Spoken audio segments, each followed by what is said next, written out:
Earth had always listened more than it spoke. Long before anyone beyond the planet knew humans existed, quiet machines circled the solar system.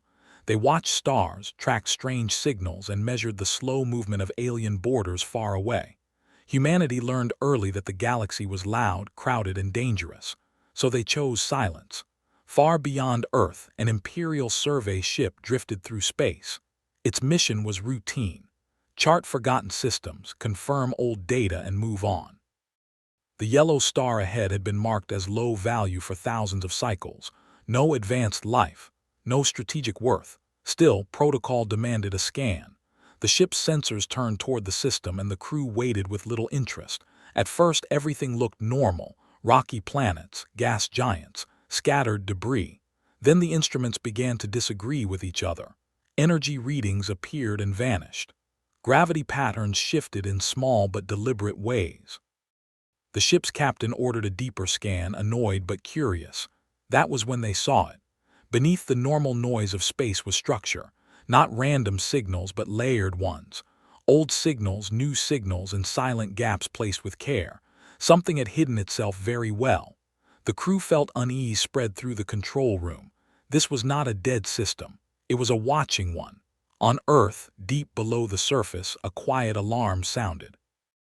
John Carter looked up from his console as lights shifted from green to amber.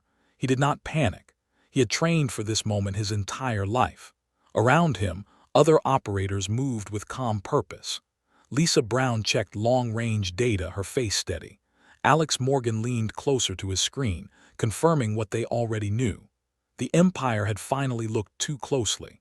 Humanity's hidden network stretched from the sun's edge to beyond the outer planets. Satellites masked as rocks drifted in dark orbits. Listening arrays folded into the shadows of moons. None of it was flashy. All of it was effective. For generations, humans had learned from watching others. They studied alien wars, collapses, and mistakes. They learned what drew attention and what invited destruction. So when the Imperial ship entered the system, Earth did not react with fear. It reacted with preparation. John received the confirmation he expected. The ship's scans were active but limited. They were cautious but not afraid. That worried him.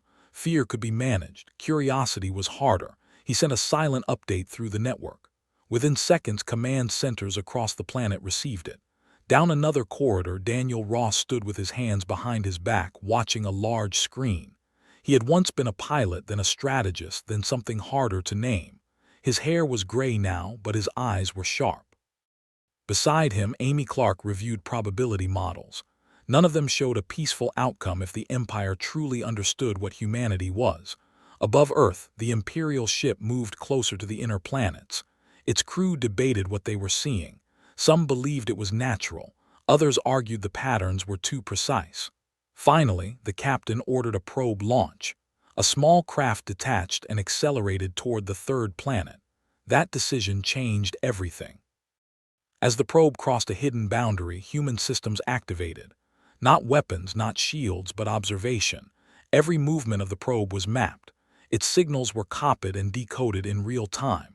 Humans learned its language, its data structure, and its weaknesses before it even reached orbit. On the surface, cities went on with their lives. People worked, rested, and slept without knowing how close the galaxy was to discovering them. Humanity had learned not to panic the public. Fear spread faster than truth. Lisa watched as the probe adjusted course. It was searching for broadcasts, for signs of life. It would find nothing obvious. Earth's open transmissions had been shut down centuries ago. What remained were carefully shaped leaks, designed to suggest a quiet, undeveloped world. The probe hesitated. Then it transmitted a report back to its ship. Whatever it sent made the Imperial crew uneasy. The ship powered up its engines, preparing to move closer. That was the moment Earth chose to act. Alex entered a command sequence with steady hands. It was not an attack, it was a demonstration. A narrow beam of controlled energy reached out and touched the probe. Its systems froze, its memory locked. Then it vanished, folded into a pocket of space so small it could not be detected. To the Imperial crew, the probe simply disappeared. Alarms rang through the alien ship. Confusion spread. Probes failed sometimes, but not like this. There was no explosion, no debris. No signal loss pattern they recognized. It was as if space itself had swallowed the craft. Fear entered the room. The captain ordered an immediate retreat from the system. The ship turned away, its engines burning hard. Data was sent ahead to the nearest relay, flagged urgent. Something was here, something advanced, something unknown. On Earth, John exhaled slowly. The first move was done. It had been gentle but clear. Humanity could not stay hidden forever. The galaxy was too crowded and curiosity always won in the end. This encounter had only been the beginning.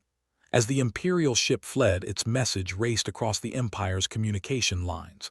Analysts, admirals, and governors received fragments of the report. An unmarked system, impossible readings, lost equipment, no hostile fire but clear interference. The word spread faster than understanding.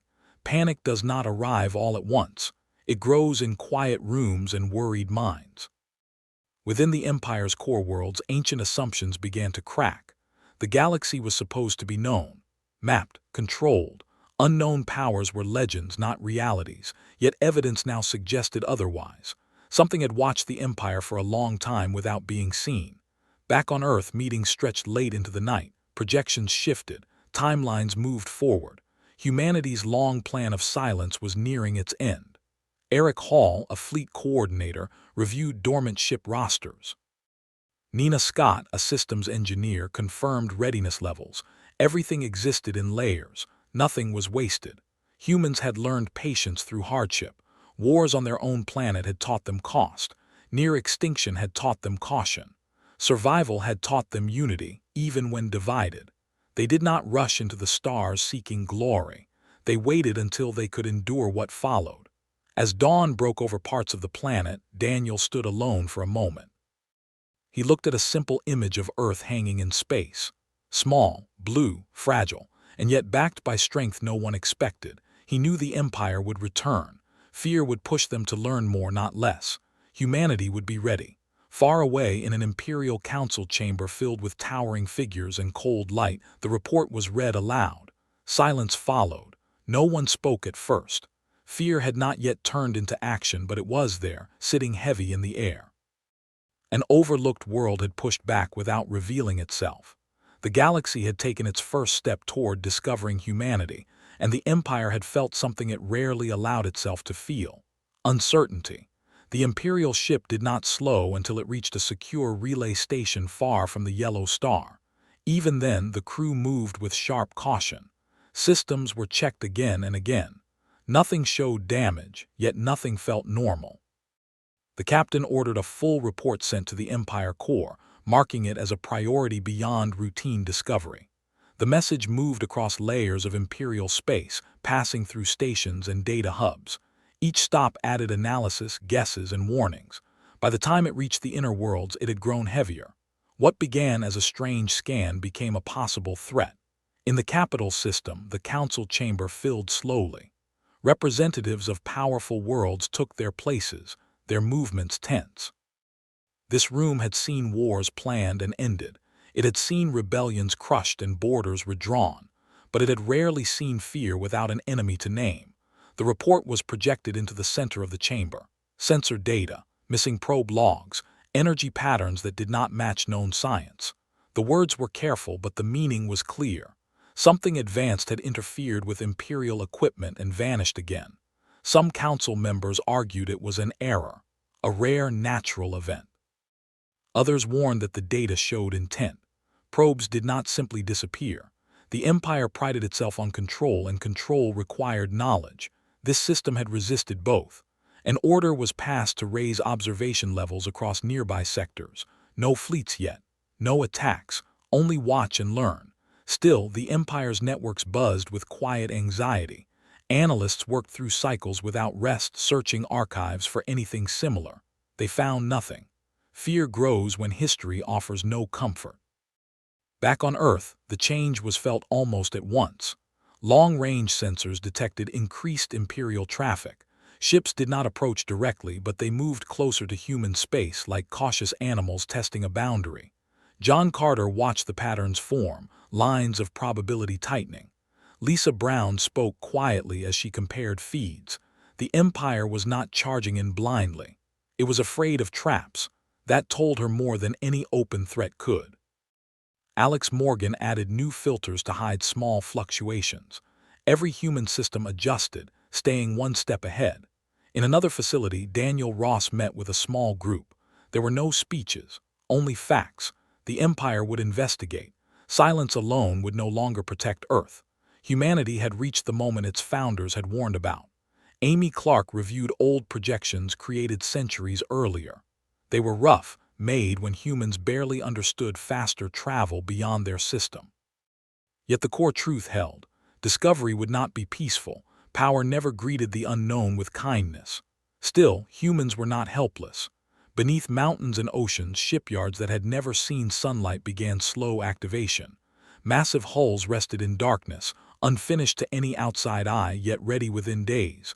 They were built for defense, not conquest. Thick, durable, and patient. Eric Hall walked along a silent platform, his footsteps echoing. Screens around him lit up as systems came online. These ships had names known only to a few. They carried no markings that could be traced or understood easily. Their purpose was simple: protect Earth and, if needed, deny access to it. Nina Scott checked power flow with careful attention. Human technology favored redundancy. Nothing depended on a single point of failure. Lessons learned from old disasters had shaped every design. The Empire believed in efficiency. Humans believed in survival.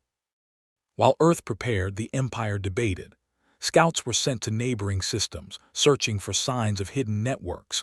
Trade routes were adjusted. Minor worlds were questioned. Rumors spread that a new power had been found, one that did not announce itself. Some worlds felt hope at the idea. Others felt dread. An Imperial Science Council released a quiet warning. If an unknown civilization could hide from the Empire for so long, it meant Imperial dominance had limits. That idea alone shook centuries of belief. Near the edge of human space, a small Imperial patrol moved closer than before. It did not cross the hidden line humans had drawn, but it tested it. Engines flared. Sensors probed harder. On Earth, the response was measured. No ships appeared. No weapons powered up.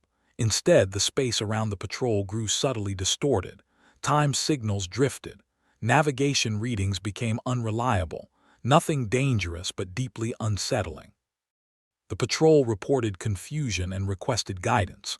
Higher command hesitated. Pushing further without understanding the threat felt reckless, yet pulling back felt like weakness. In the end, the Empire chose caution. The patrol withdrew. That decision rippled outward. Other commanders took note. Something guarded that region, something that did not need to show itself to be effective. Fear began to change into respect, but not acceptance. On Earth, Daniel allowed himself a rare moment of relief. The line had held, but he knew it would not last forever. The Empire would not tolerate uncertainty for long. Control demanded answers. Human leaders faced a choice they had delayed for generations: reveal themselves carefully or wait until force decided the timing. Neither path promised safety. John received an update from deep listening arrays. Internal Imperial communications were growing sharper. Words like containment and precaution appeared more often. Fleets were being repositioned, not for war but for readiness. Humanity had been discovered, even if not yet seen. As days passed, tension became the new normal. Children went to school. Workers went to jobs. Most never knew how close the galaxy was. Those who did carried the weight quietly. Amy stood before a wall of projections late one cycle. Every future branched into risk. Yet one constant remained. Humanity was no longer alone, and the Empire knew it. Far away in the Empire's capital, a final decision took shape. A controlled test, not a fleet but a message. An unmanned signal probe would be sent, broadcasting a standard Imperial greeting and claim of authority. It would demand response. The Empire believed silence could be broken. When the signal entered human space, every hidden array received it at once. The message was clear: identify yourself, submit to registry, acknowledge Imperial oversight. John closed his eyes for a moment. The moment of hiding was ending. Humanity did not answer. The signal repeated. Then again, still no reply. Instead, the probe's transmission was copied, altered, and returned with its power reduced to harmless noise. Not destroyed, not rejected, simply redirected. To the Empire, it felt like being ignored by something that understood perfectly. Fear deepened. On Earth, Daniel gathered his team. There would be no more delays. Preparation shifted to the next phase, not war but presence. Humanity would soon need to show the galaxy that it was real, controlled, and not afraid. Above the planet, dormant ships completed activation. Lights glowed softly in the dark, unseen by all but human eyes.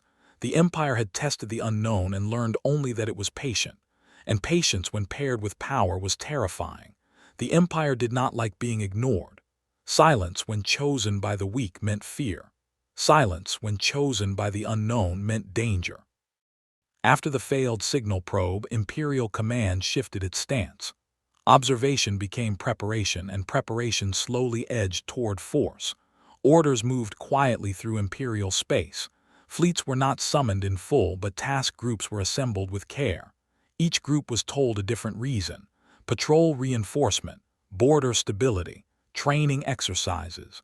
Only the highest command knew the true goal: approach the hidden system and force a reaction.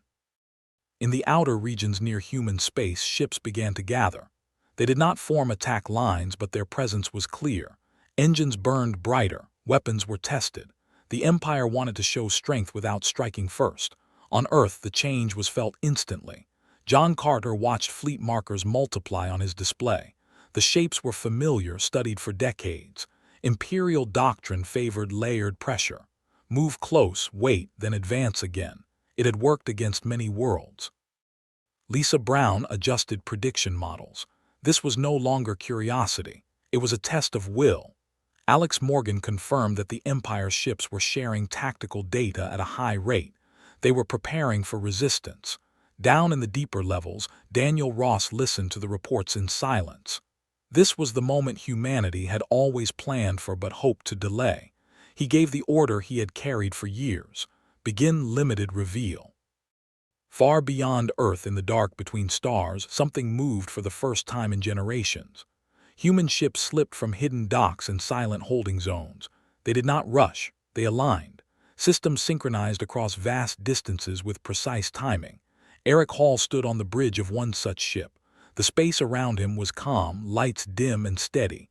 His crew spoke softly, confident and focused. This was not a battle launch, it was an appearance. Nina Scott monitored power levels as the ship's surface shifted subtly, shedding layers designed to confuse sensors. Beneath them, the true hull emerged, smooth and solid. Human engineering favored strength that did not need to be shown. As the Imperial task groups advanced, their sensors began to detect anomalies. At first, they dismissed them as echoes or errors. Then the anomalies multiplied. Ships appeared, not in flashes or explosions, but smoothly, as if space itself parted for them. Human vessels formed lines between the Empire and the Yellow Star. They were fewer in number but positioned with perfect geometry. Distances were exact, angles deliberate. Imperial commanders froze. These were not unknown contacts drifting randomly. This was a fleet. Messages raced through Imperial channels. Visual feeds were shared. Analysts stared in disbelief. The ships did not match any known design. No visible weapons. No obvious engines. Yet the power readings were immense and stable. Orders came quickly. Hold fire. Establish contact. Identify the unknown force. For a moment nothing happened. Then a single human ship moved forward, not aggressively, just enough to draw focus. A signal opened across Imperial networks, not forced but accepted. The image that appeared confused many watching it. A human face, calm and unarmored, looked back at them. The voice that followed was steady and clear. This system is under human protection. You have reached the limit of safe approach. No further movement is advised. Panic surged. Some Imperial officers demanded immediate attack. Others urged retreat. Never before had a hidden power spoken so plainly, with no apology or threat. The tone suggested certainty, not bluff. High Command ordered a probe strike. A single energy pulse meant to test defenses, controlled, limited. Before the order could be carried out, every Imperial weapon system went offline. Not damaged, not destroyed, simply unavailable. Confusion erupted across the fleets. Engineers worked frantically. Backups failed to engage. Power flowed, but control was gone. Navigation systems faltered, ships drifted out of formation. On the human side, nothing changed. Their formation held. Engines glowed softly. Eric watched without satisfaction or anger. This was not about victory, it was about clarity. Another signal opened, broader this time, reaching every Imperial ship. We will not attack you, we will not allow you to advance. You may withdraw safely. Silence followed. Imperial commanders realized the truth. This force could have destroyed them, instead it had chosen restraint. That choice was more frightening than open hostility. After tense deliberation, retreat orders were issued. Slowly, carefully, Imperial ships turned away. As they did, their systems returned to normal, as if released by unseen hands.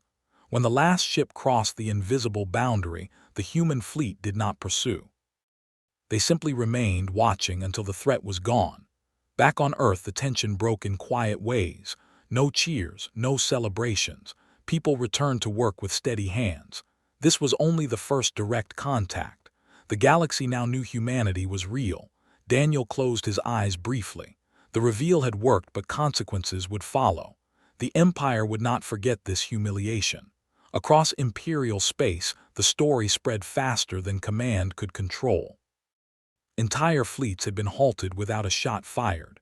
An unknown species had stood against the Empire and forced it to step back. Some worlds felt fear, others felt hope. In the council chamber, voices rose. Some called for war, others warned of disaster. The Empire had met a power shaped by patience and survival, not ambition. For the first time in centuries, the Empire faced an equal. Far above Earth, human ships remained on watch, silent and steady. Humanity had stepped into the light, not with fire, but with control. The galaxy watched and waited, knowing the next move would decide everything. The retreat of the Imperial fleets did not bring peace. It brought questions. Across the galaxy, governments, traders, and minor powers replayed the recordings again and again. Human ships had appeared without warning. They had stopped the Empire without violence. Then they had let it leave. No one could decide which part was more unsettling. Inside the Empire, shock turned into anger, and anger struggled against fear. The council chamber filled with voices that spoke over one another. Some demanded immediate war, arguing that delay would only give humans more time to prepare. Others warned that rushing against such control would risk the Empire's collapse. The Empire had ruled through certainty. Now certainty was gone. Reports from the retreating fleets continued to arrive. Engineers confirmed the truth. Their systems had not been hacked in a crude way. Control had been removed cleanly, as if their own ships had chosen to obey someone else. That level of access suggested deep understanding, not brute force. Fear began to move through the ranks. On Earth, humanity did not relax. Ships remained deployed. Underground cities stayed alert. Supply lines shifted quietly. John Carter reviewed long-term projections, knowing the Empire would respond in some way. Empires did not accept limits easily. Lisa Brown worked with teams decoding intercepted Imperial debates. The language had changed. Words like dominance and obedience appeared less often. Words like stability and coexistence appeared more. That did not mean safety. It meant the Empire was uncertain how to proceed. In a secure chamber beneath the planet, Daniel Ross met with global representatives. Humanity had revealed itself, but only partially. The galaxy had seen ships, not cities. Strength, not culture. The next step would define how others understood humans. Amy Clark argued for communication, not submission, not threats, but explanation. Humans had survived by learning. Perhaps the galaxy could learn as well. Eric Hall listened without speaking. He knew fleets and pressure, not politics. But even he understood that endless standoffs led to mistakes. Far from Earth, the Empire made its move. Instead of sending warships, it sent envoys. Slow vessels clearly marked with weapons powered down. The signal they broadcast was formal and restrained. A request for dialogue, not an order. This decision shocked many inside the Empire. Some saw it as weakness. Others saw it as the only option left. When the message reached human space, it was received, studied, and debated. Silence followed for several long hours. Then a response was sent. Brief, clear, coordinates were provided. The meeting place was empty space, far from Earth, far from Imperial cores. Both sides arrived cautiously. Human ships formed a loose ring. Imperial envoys stopped at the agreed distance. The exchange was not dramatic. No raised voices, no threats. Human representatives appeared on shared channels, their faces calm, their posture open. They spoke of Earth, of long isolation, of watching the galaxy tear itself apart again and again. "We stayed hidden because survival demanded it," one human voice said. "We prepared because history taught us that power without restraint destroys itself." The Empire listened. Questions followed. How long had humans been watching? How advanced were they? What did they want? The answers were careful. Humans did not boast. They did not apologize. They explained. "We want what most species want," another human said. "Safety, time, the right to decide our future." That simple statement echoed across imperial space. The envoys returned with recordings that could not be erased. Citizens of the Empire saw humans not as monsters or conquerors, but as survivors shaped by struggle. Sympathy did not bloom everywhere, but doubt did. Smaller powers in the galaxy began to speak openly. If the Empire could be stopped without war, then perhaps its rule was not absolute.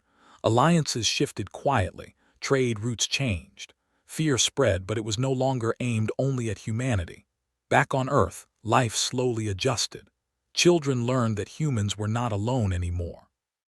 Skies remained calm. Cities stood unchanged. Yet something fundamental had shifted. Humanity was now part of a larger story. John watched the stars one evening, knowing more ships would come, more questions, more pressure. But humanity was no longer invisible, and that carried its own kind of safety. Inside the Empire, reforms were debated, limits discussed, old doctrines questioned. Not everyone accepted the change. Some prepared for future conflict in secret. Empires did not transform overnight. Human ships remained on guard, but they did not expand. They did not claim territory. Their restraint confused many, but it was deliberate. Strength, used carefully, could reshape expectations. Daniel reflected on the long path that had led here. Silence, patience, preparation. Humanity had not risen to rule the galaxy. It had risen to survive it. As cycles passed, the phrase spread through alien networks. Fear rippled through the Empire when humanity was discovered, but it did not drown everything else. It cleared space for something new: respect. Far beyond Earth, stars burned as they always had. The galaxy remained vast and dangerous. But now, somewhere among the countless worlds, a quiet species stood watchful, ready, and no longer hidden. Humanity had been discovered, and the galaxy would never be the same.